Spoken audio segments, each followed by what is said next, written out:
Gracias, muy bonita noche. Yo quisiera empezar diciéndoles que esto que voy a platicarles no es exactamente que sea lo único que se usa en el INCAN para ayudarnos a diagnosticar por imagen los tumores antes de que conozcamos su estirpe histológica, sino más bien sí se hacía un hincapié importante en reconocer o en conocer estos dos estudios que llevaron a las clasificaciones que les voy a mencionar. Y no es que nos los tengamos que aprender de memoria o decir, o calcularlo y ponerlo en el reporte, ¿no? Dar un número exacto, pero sí nos sirven para guiarnos, obviamente, para incluir esos datos que vienen en estas clasificaciones dentro de nuestros reportes, ya sea independientemente de si somos radiólogos o no, porque ahorita pues muchos compañeros hacen ultrasonido, ¿no? Y lo más importante es que todos tengamos que hablar un idioma similar. Entonces, si ya sea un fonografista, si le corresponde al ginecólogo general, al ginecólogo oncólogo o al radiólogo, pues todos poder decir más o menos lo mismo, que no se nos vaya a pasar nada. El primer estudio que les quiero platicar es una clasificación que viene por parte de Reino Unido. Es la clasificación de ginecología del Colegio Real. Y en esta se publicó desde el 2003, aunque ha tenido 3 actualizaciones. Esta última fue en el 2016 y nos habla de 3 cosas. Uno, importante saber el estado hormonal de la paciente, si la paciente ya tiene posmenopausia o no. 2, en el ultrasonido, cómo se veía la lesión. Vamos a platicar un poquito más adelante de eso. Y 3, ya hay que conocer el nivel de CA 125 y esos 3 se multiplican. Por ejemplo, en estos primeros casos que tuvimos aquí, que revisamos, que eran pacientes jóvenes, pues no se mencionó, pero al ser 30 años, pues lo más seguro que sea, pues todavía con actividad hormonal, eso es a favor de que tenga menos riesgo de desarrollar un tumor maligno. Entonces, por el estado no posmenopáusico, solamente recibe un punto. Si la paciente fuera posmenopáusica, le vamos a dar 3 puntos. Entonces, desde ahí vamos a categorizar hacia qué riesgo. Por el ultrasonido, necesitamos conocer características. Por ejemplo, si vemos septos, le damos un punto. Si la lesión además tiene sólido, áreas sólidas o proyecciones papilares, si hay ascitis, metástasis francas, o si es bilateral el tumor, le podemos dar, con que tenga a partir de 2, le podemos dar 3 puntos. Entonces va incrementando conforme más características tenga la lesión. Por ejemplo, en uno de los casos que mencionó el doctor, había una lesión bilateral, ¿no? En una tomografía, eso le da un poquito más de riesgo. Es aquella paciente que tenía un área sólida interna. Aún a pesar de eso, pues fue benigno, ¿no? Fue benigno la lesión, aunque le daba mayor riesgo. Y todo eso pues multiplicado por el nivel de CA 125. Entonces, haciendo un ejemplo, podemos poner el primer caso a lo mejor. Ok, gracias. Bueno, ahí me voy a regresar mucho. Pero entonces tenemos, por ejemplo, la primer paciente joven, 30 años me parece, aunque era un tumor muy voluminoso, esta lesión presentaba solamente septos, realmente no había una área sólida como tal, no había metástasis, que pueden ser lo que habló el doctor, como el mental cake, no se veía tumor bilateral ni ascitis. Entonces, aunque era un tumor muy grande, pues solamente alcanza un punto por ultrasonido. En este caso estamos viendo la tomografía, pero por ultrasonido parecía tener nada más un punto. El nivel de CA 125 no lo conocemos, aunque pues me imagino que era normal, ¿no? Levemente aumentado. El nivel lo tomamos a partir de 35. Entonces, en este caso, si era levemente elevado, mejor 50. Tenemos, por ejemplo, un puntaje de 50. En esta clasificación que les estoy comentando, el umbral es 200. Entonces, si una paciente tiene más de 200, se considera que debe ser manejada en un centro oncológico. Esta clasificación tiene esa practicidad, o la hicieron ellos para poder definir quién valoraba o quién iba a dar tratamiento a la paciente. Y está bien interesante porque Si tiene, bueno, menos de 200, puede ser manejada por el área de ginecología.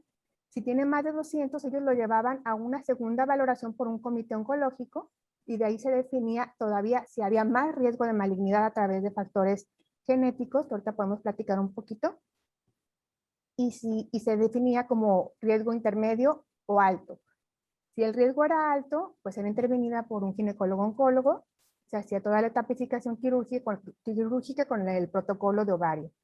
Si había riesgo intermedio, se iba a tapificación por un ginecólogo que no tenía toda la capacitación oncológica, pero sí para hacer la tapificación. Entonces, es una manera práctica para definir quién iba a ver a la paciente y de alguna manera la parte de ginecología oncológica pues todavía es una especialidad o cirugía oncológica, igual pueden llevar el caso, todavía son pocos profesionales que hay disponibles, entonces es una manera de organizar los números. Otro comentario que me parece indispensable es que como estos tumores, como todos los tumores, ahora los tenemos que ver como riesgos grupos de riesgo. Ya no es solamente como la parte de imagen, como dijo el doctor, pueden solaparse los hallazgos benignos a los malignos y eso tomarnos un problema, ¿no? Pero si nosotros lo unimos a la historia familiar, a la carga genética, al nivel de CA125 y al estado de menopausia o no, eso nos va a ayudar. Eso nos trae otro estudio bien importante, o que digo como un parteaguas, que es el estudio ROCA. En mm, rápidamente, ¿sí? ¿Va todo bien? Bueno, en ellos lo que hicieron fue em, seguir a 11,000 pacientes por 4 años, perdón, por 11 años. Entonces, los dividieron en 3 riesgos, eran pacientes asintomáticas, pero posmenopáusicas, esto es importante. Entonces, las dividieron en grupos de riesgo. ¿Qué quiere decir? Bueno, riesgo bajo son pacientes que no tienen familiares que tengan cáncer de ovario, cáncer de mama, cáncer gástrico, colon o próstata, que son pues tumores que pueden estar muy relacionados. Intermedio son aquellas que tuvieron alguna historia familiar de primer grado, una familiar con cáncer de mama o cáncer de ovario, una. Y les hacían CA125. Y el tercero, si había un patrón genético en la familia, que quiere decir 2 o más del mismo lado de la familia con este tipo de cánceres, ellos se consideraban de alto riesgo. Entonces también les hacían el CA125. Sí, con el umbral de 35. Sí, y a las de alto riesgo les hacían ultrasonido transvaginal. En este caso, el ultrasonido transvaginal se considera el estándar de oro para poder encontrar quistes complejos. Ahorita vimos mucho tomografía y pélvico porque era un tumor muy grande, entonces al transvaginal a veces se nos puede escapar cuando son tumores muy grandes y lo completamos con el pélvico, pero para seguimientos de pacientes de alto riesgo lo hacemos siempre con un transvaginal. Y por eso todos los que estamos relacionados con este tipo de pacientes, pues somos diferentes tipos de profesionistas, conocer que en cuanto vemos una lesión que sale de un quiste simple, pues investiguemos historia familiar, tratemos de darle intervenir en el riesgo y dar alguna sugerencia en relación a cuál sea su probabilidad de desarrollar cáncer. Entonces, para terminar en este estudio, ellos encontraron que el principal parámetro era la unión del CA125 con un quiste que se considera complejo, que ya sea con un patrón sólido o multilocular, y que el CA125 se fuera elevando. Con estos criterios lograron diagnosticar a pacientes en etapa clínica 1 de carcinoma epitelial, lo que fue un éxito porque estos tumores suelen ser diagnosticados cuando ya están invadiendo tanto peritoneo, en etapa clínica al menos 2 o 3. Entonces, al encontrarlo en el 1, pues se consideró que se podía hacer un ejemplo para llevarse a diferentes guías. Las guías de la NCCN nos dicen que pacientes con alto riesgo de historia familiar les llevemos a hacer ultrasonido transvaginal y CA125 cada 6 meses a 1 año, comenzando a partir de los 35 años o 10 años antes del primer caso en la familia. Como pueden ver, gracias a la doctora Berenice por acompañarnos, por ayudarnos, de la experiencia que ella tuvo ahí en el INCAN, en la que salta a la vista varios detalles. Uno, que este tipo de manejo debe de ser multidisciplinario, es decir, que debemos de manejar los oncólogos, radiólogos, todos debemos de participar en él. Para esto, entonces, lo que vamos a hacer es invitar, ahora sí, darle oportunidad a la doctora Daniela Cosío, la hija del famosísimo Michael, para que nos ayude desde su perspectiva de tipo oncológico y quirúrgico. Dani, ¿estás por ahí? Manifiéstate, por favor. Aquí estoy, doctor. A ver si me ven, que ando sentada en la sala con una luz muy romántica. No, sí, te ves muy bien, Dani, te escuchamos muy bien y disculpa que no te haya dado la palabra antes, quería terminar este esbozo, digamos así, desde el punto de vista de imagen, pero finalmente nosotros lo que vemos, igual que en la caverna de Platón, lo que vemos son sombras, los radiólogos, y ustedes son los que realmente se enfrentan a la masa, al tumor y qué es lo que van a hacer. Entonces, si quieres platicarnos tus experiencias, tu conocimiento, compartirlo, te lo agradezco. Pues creo que la doctora Berenice, que siempre parece ser que no tengo el gusto de conocerla, pero respeto mucho su trabajo, ya nos hizo el favor de abarcar el tema hablando, pues usted empezó con los criterios de IOTA, la doctora los reforzó y el índice de Jacobs, que es esta correlación del el estado pre o posmenopáusico con su CA 125 y los hallazgos de la imagen. También la doctora nos habla del estudio del ROCA, que es el Risk Assessment para pacientes con cáncer de ovario.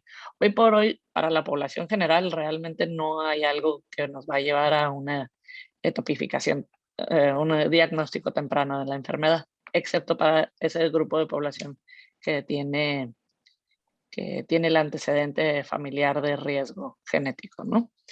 Y la doctora hace mención de este punto de corte del CA 125 en 35, pero la tendencia actual es saber que cada paciente tiene su propio basal, entonces ya no es un número como tal, mientras no pasa el 35 todo está bien, sino ver que en una paciente su marcador se está elevando y ya sin importar realmente el, el threshold, el número que consideraríamos de riesgo. Específicamente de los casos, ahorita me puse la tarea de conseguirles los resultados de patología. Entonces, ese primer caso que mencionamos, como dice la doctora, pues es una paciente premenopáusica con el CA 125 quizá no muy elevado. Déjenme ver. Y igual, como comenta la doctora, aunque ese mero. Okay. Ese tuve, ese mi papá no lo pudo operar, lo operó un compañero mío de la residencia, el doctor Cristian Armenta, ginecólogo-oncólogo, que está ahí en la clínica 1. Y entonces, aunque se ve muy aparatoso ver una lesión tan grande y que esté aceptada, realmente nada más era eso, nada más estaba aceptada, no se veían áreas sólidas, no había vegetaciones. El doctor que realiza la cirugía pues dice que en el transoperatorio la cavidad se veía muy normal, sin implantes, sin ascitis y a final de cuentas el reporte no lo mandan como un cistadenoma mucinoso de 21 centímetros. Y el tercer caso que nos pone ahí, que es un caso de Listekali, ese sí es caso de mi papá, pero es similar, ¿no? Es una lesión que se ve voluminosa, pero lo único que tiene son un poquito de septos. Se ve completamente quístico, casi con unos ecos finos, pero se ve casi completamente quística la lesión.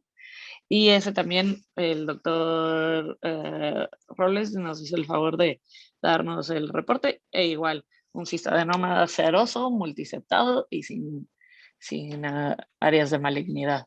Entonces, desafortunadamente tenemos pacientes, ya sea por tiempos de pandemia, falta de atención médica o todas las vueltas que tienen que dar, que llegan con estas lesiones muy voluminosas que pudieran apantallarnos mucho. Pero si nos apegamos a estos criterios que ya mencionaron, de los criterios de IOTA, el índice de Jacobs, realmente vamos a ver que a pesar de que se ve voluminosa la lesión, son de bajo riesgo.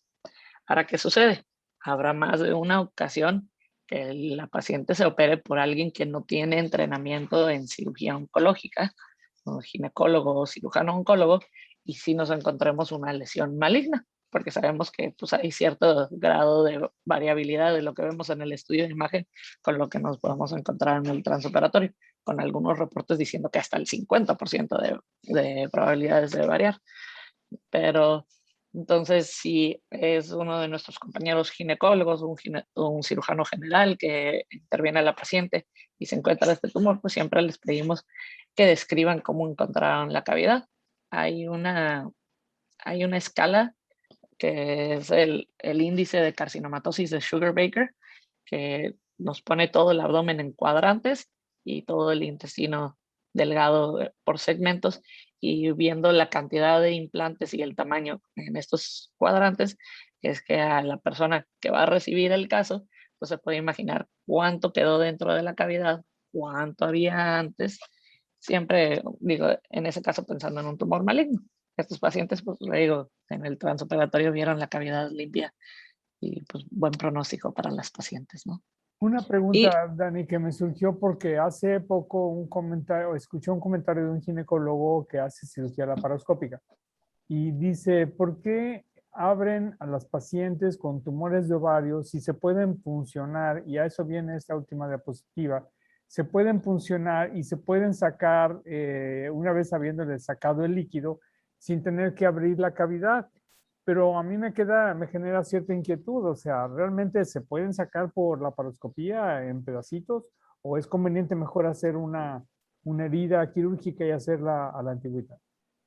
yo soy de la idea, y la mayoría de los estudios apoyan que es hacer cirugía abierta, desafortunadamente. Lo único, o sea, la laparoscopía, especialmente hablando en cáncer, son casos muy seleccionados, etapas iniciales, o sea, una etapa 1 que afecta a un solo ovario, y pues, por el riesgo de implantación.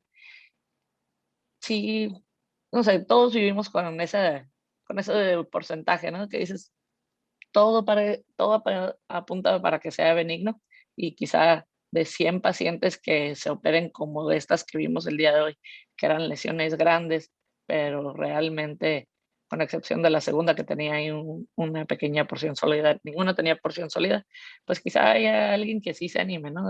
90 de 100 van a salir benignas, pero por ese una que te sale maligna y se lo vas a implantar en toda la cavidad y en el trayecto del, de la, del trocar, la verdad es que Mejor abrir. no siento que valga la Entonces, pena. digamos que te podrías basar en los criterios de los que hemos hablado que orientan hacia benignidad o malignidad para decir que es por laparoscopía o es abierta, o todo tumor ovárico te vas a la cirugía abierta.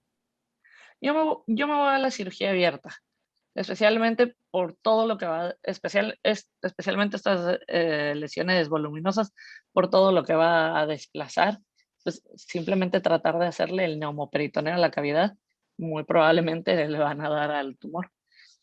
Caso curioso, tuve una paciente en el IMSS que una lesión así voluminosa como estas, y llegaba a urgencias y le hacían paracentesis pensando que era un paciente cirrótico, y les llamaba la atención que si tenía tanto volumen en el abdomen le trataban de hacer la paracentesis y no le sacaban más de 100, 200 mililitros cada vez que le hacían la paracentesis. Y era porque estaban picándole a una de las áreas septadas del tumor ovárico. No, claro, o cualquiera de las otras situaciones de la mental cake, que son pacientes con TB peritoneal, que le sacan un poquito de líquido y no sacan gran cosa y pican otro lado. La clásica exploración del tablero en ajedrez, que por la percusión se oye quístico y mate, en fin, una serie de detalles clínicos que sí son importantes. Muy bien, Dani. ¿Alguna otra cosa que quieras agregar, Dani?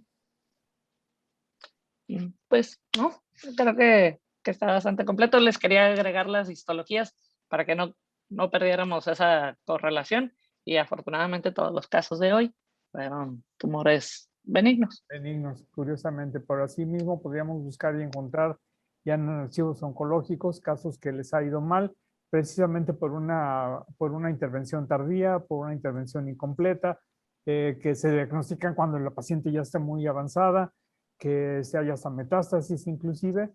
El chiste de esta patología maligna es detectarla cuando está pequeña, igual que el cáncer de mama. Mientras más pronto la detectemos es mejor.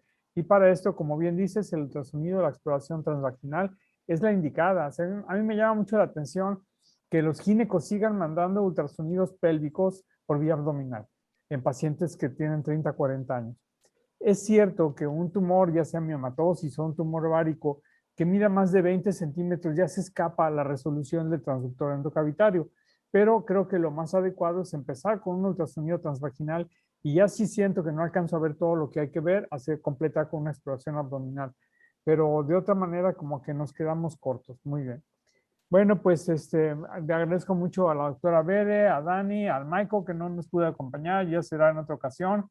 Dani, ya será en otra ocasión que podamos tener la ciencia y convivencia para que conozcas aquí personalmente a la doctora Bere y podamos estar aquí todos juntos y continuar con este tipo de pláticas. Que como siempre les digo, no tratamos de modificar el curso de la ciencia, realmente no estamos diciendo nada nuevo, simplemente estamos tratando de hacer educación médica continua, tanto para nosotros que tenemos que estar estudiando y para los médicos que nos acompañan. De manera que si no hay algún comentario de parte de aquí de nuestra población asistente, tenemos algunos cuantos asistentes entusiastas que vinieron a compartir aquí con nosotros la convivencia. Dice masoquista la doctora Yesenia Espinosa, pero nos encanta la maravilla. Así es que, pues entonces muchas gracias a Angie, a nuestros asistentes, muy amables. Nos vemos para la próxima sesión que esperamos retomemos el camino de la mama. Muchas gracias, esperamos comentarios. Dani, gracias. Michael, gracias. Y a todos ustedes, muchas gracias por acompañarnos. Buenas noches.